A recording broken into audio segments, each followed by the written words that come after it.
ولا تموتن إلا وأنتم مسلمون يا أيها الناس اتقوا ربكم الذي خلقكم من نفس واحدة وخلق منها زوجها وبث منهما رجالا كثيرا ونساء واتقوا الله الذي تساءلون به والأرحام إن الله كان عليكم رقيبا يا أيها الذين آمنوا اتقوا الله وقولوا قولا سديدا يصلح لكم أعمالكم ويغفر لكم ذنوبكم ومن يطع الله ورسوله فقد فاز فوزا عظيما أما بعد فإن خير الحديث كتاب الله وخير الهدي هدي محمد صلى الله عليه وسلم وشر الأمور محدثاتها وكل محدثة بدعة وكل بدعة ضلالة وكل ضلالة في النار.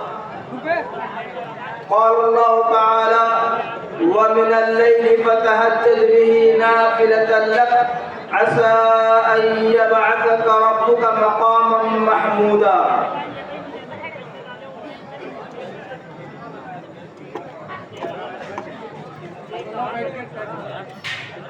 دینی ملی بھائیوں، ملت اسلامیہ کے نونہالوں، نوجوان ساتھیوں اور بزرگ حضرات، میری ماؤں اور بہنوں، سب سے پہلے اللہ رب العالمین کی تعریف و توصیف اور اس کی بڑائی کبریائی بزرگی بیان کرنا ضروری ہے جس رب العالمین نے ہمیں اور آپ کو اس دنیا کے اندر پیدا فرمایا. پیدا کرنے کے بعد ہماری ہر طریقے کی ضرورت کو پوری کیا. ہماری ہدایت کے لیے، ہم کو اسلام کے صحیح راستے پر گامزن کرنے کے لیے مختلف زمانے میں انبیاء کرام علیہ الصلوۃ والتسلیم کو اس دنیا کے اندر بھیجا. محترم حضرات، آپ جانتے ہیں کہ نبی صلی اللہ علیہ وسلم کی بعثت جس مقصد کے لیے ہوئی تھی، آج کا یہ اجلاس اسی مقصد کی ایک کڑی ہے. انبیاء کرام کا کام یہ تھا کہ لوگوں کو دین کی بات بتاتے، توحید کی بات بتاتے، برائی اور شرک سے نکال کر کے ہدایت کے راستے پر لاتے تھے. اور آج کے جلسے کا مقصد بھی قریب یہی ہے. چونکہ جلسوں کے جو مقاصد ہیں وہ ایجابی بھی ہوتے ہیں اور سلبی بھی ہوتے ہیں، اور اس کا بہت زیادہ ہماری اپنی نیتوں پر بھی انحصار ہوتا ہے. جیسی نیت ہوتی ہے ویسی برکت ہوتی ہے. یہ ہمارے یہاں کا مشہور مقولہ ہے، اور اگر اس کی ترجمانی آپ دیکھیں حدیث کے اندر تو نبی کریم صلی اللہ علیہ وسلم نے فرمایا انما الاعمال بالنیات، کی عمل کا دار و مدار نیتوں پر ہے. جلسہ سننا ایک عمل ہے، خطیب کا اس کے اندر بیان کرنا یہ بھی ایک عمل ہے. اب ہمارے عمل کے لحاظ سے اس کا ثواب اور اس کے اندر جو خیر و برکت ہے وہ ہمیں حاصل ہوگی.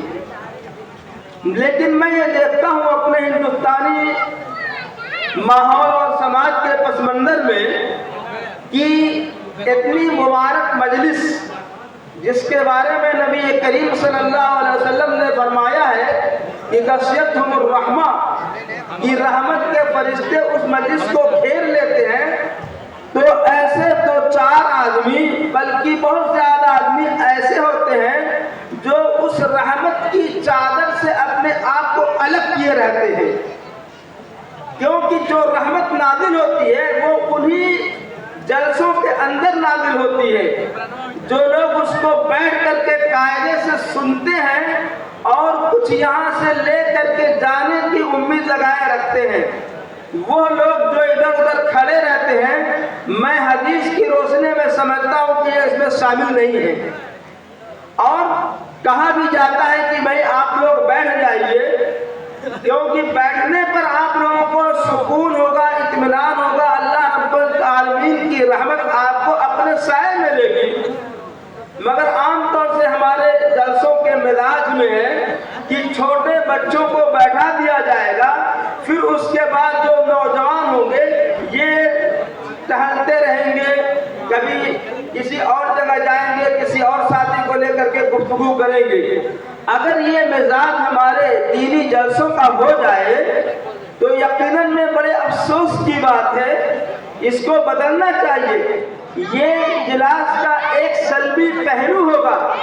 پھر اس کے بعد ہمارے یہاں جو جلسوں کی روایت رہی ہے کہ جلسے دیر سے شروع ہوتے ہیں، تو تقریباً جب جلسہ اپنے شباب پر ہوتا ہے اور اصل خطیب اور مقرر عوام کے سامنے آتا ہے تو ہماری آدھی فوج سو جاتی ہے، ہمارے آدھے سامعین کرام سو جاتے ہیں۔